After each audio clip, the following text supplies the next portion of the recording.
شهر رمضان الذي أنزل فيه القرآن هدى للناس وبينات من الهدى والفرقان. الحمد للہ وقفا والصلاة والسلام علی رسول اللہ اما بعد.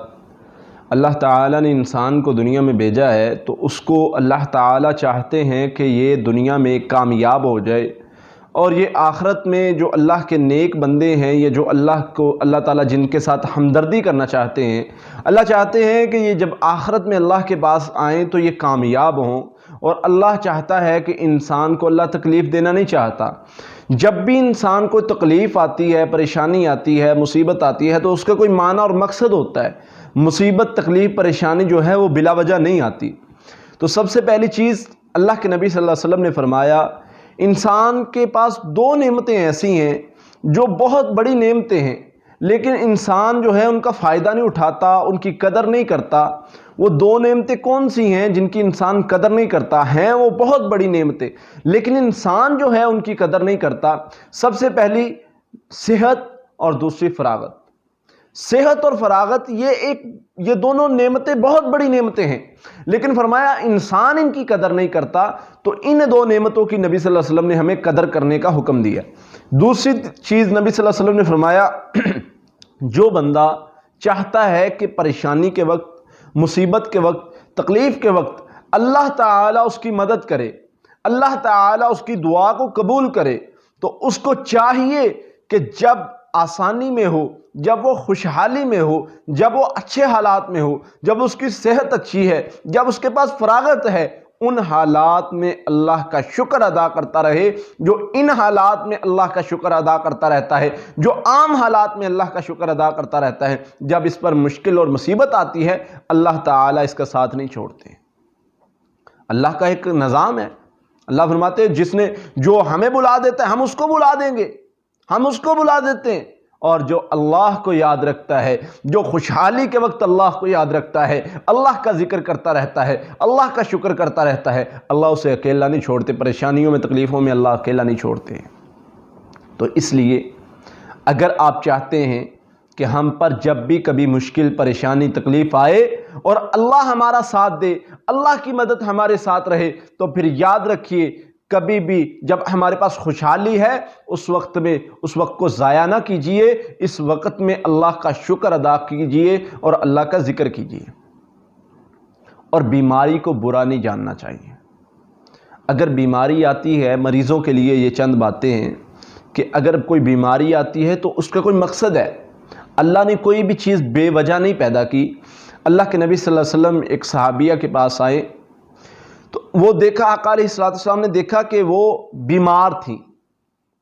تو آقا علیہ السلام نے دیکھا کہ وہ کانپ رہی بخار کے ساتھ. پوچھا، بتایا گیا کہ ان کو بخار ہے.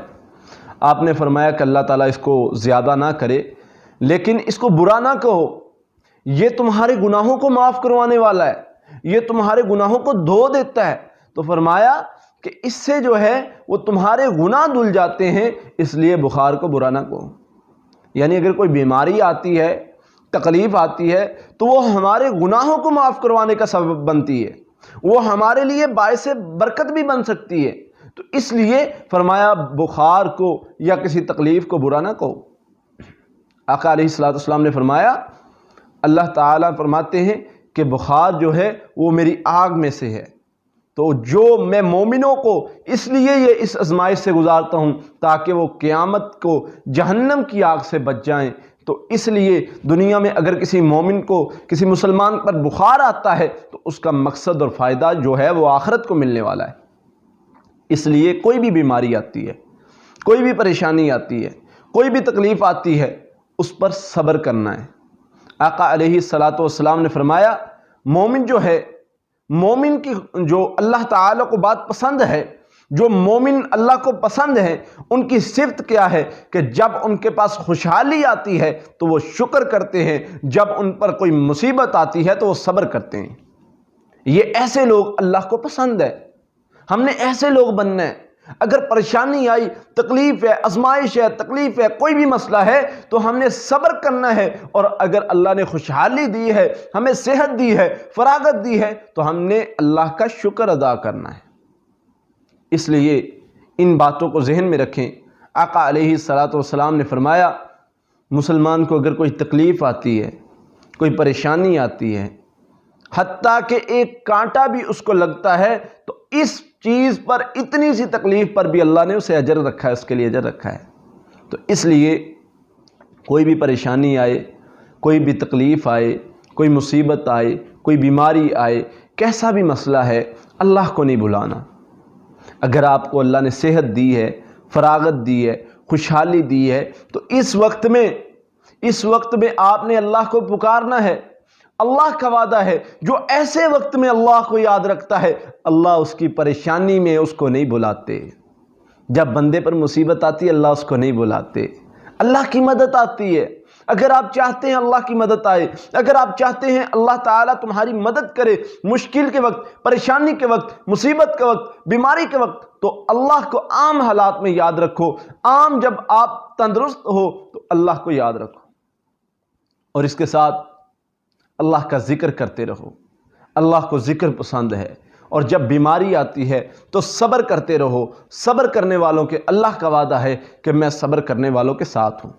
تو مصیبت، بیماری، کوئی بھی پریشانی ہے، بیماری ہے، اللہ کے نبی صلی اللہ علیہ وسلم کے پاس ایک عورت آئی، اس نے اپنا مسئلہ بتایا کہ مجھے مرگی کے دورے پڑتے ہیں، تو آقا نے فرمایا اگر تم صبر کرو گی تو اس پر جنت ہے۔ ہمارے لیے بھی یہی حکم ہے، اگر کوئی مصیبت آ گئی، پریشانی آ گئی، تکلیف آ گئی، وہ ٹھیک نہیں ہو رہی تو صبر کریں۔ صبر کرنے والے کے لیے انعام کیا ہے؟ فرمایا اس کے لیے جنت۔ تو اس لیے اگر ہم پر کوئی مصیبت، پریشانی آتی ہے، ہمیں کوئی بیماری ایسی ہے جو ٹھیک نہیں ہو رہی، ہمارا مسئلہ ٹھیک نہیں ہو رہا، تو اس پر صبر کرنا ہے ہم نے۔ تو صبر کے لیے، صبر کرنے والوں کے لیے اللہ کے ہاں بھی بہتر اجر ہے، دنیا میں بھی ان کا بہتر اجر ہے۔ انشاءاللہ اللہ کے ہاں بھی بہتر اجر ملے گا، دنیا میں بھی بہتر اجر ملے گا۔ اللہ سے دعا ہے اللہ تعالی ہمیں صبر کرنے والوں میں سے بنائے، اللہ تعالی ہمیں عمل کرنے کی توفیق عطا فرمائے۔ وآخر دعوانا ان الحمدللہ رب العالمین۔ قاتلوهم يعذبهم الله بأيديكم ويخزهم